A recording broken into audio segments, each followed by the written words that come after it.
Hey, it's Chad. I just wanted to make a quick video to let you know I added a new worksheet to the industrial toolkit that I've been working on. If you haven't seen it before, I'll leave a link in the description. Totally free tool. I built it in Google Sheets and I've been adding to it periodically.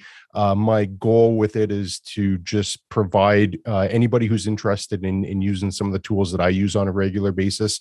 So I've got a rent roll template in there, a net effective rent calculator, some mortgage calculators, some checklists, just free tools. I hope they can help you out. And I just wanted to talk about another one that I just added in.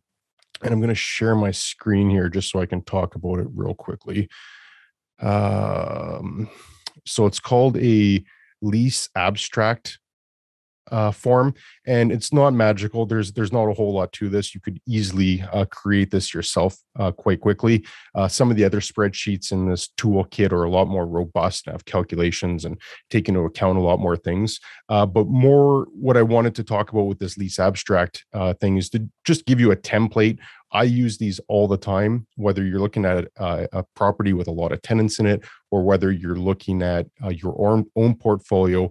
If you go through the lease agreement and extract all the business terms, like the main financial terms of the lease, and put it into a one-page document like this, then you'll have a snapshot of all the main terms that you can refer to really quickly without having to flip through the lease, particularly when there's different leases for different buildings, and having to know where all these are every time you need that information can be quite overwhelming. So instead, once you have that lease, just go through, reference in the lease where you're finding these, when the lease commences, when it expires, if there's options to renew, what their rent is, if there's any escalations in the rent, the deposit, what's being held, if there's an overholding provision.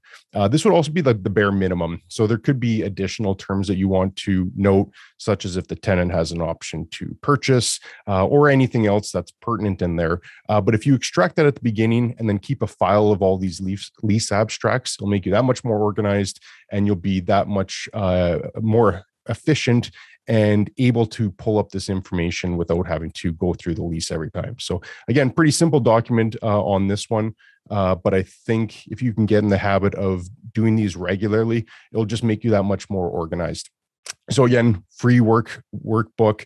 I'll put a link in the description. If you have ideas on something that you want to see added to that, please send me a note or leave a comment below. My plan with this workbook is to just continually add to it whatever I can contribute to the community of people, whether they're brokers or investors or just companies that lease space. However I can be of value and add some information to that community, I am more than happy to. That really is the goal with my channel. So if you want to follow along with more industrial real estate, please consider subscribing. And again, check out that workbook. Thanks. Have a great day.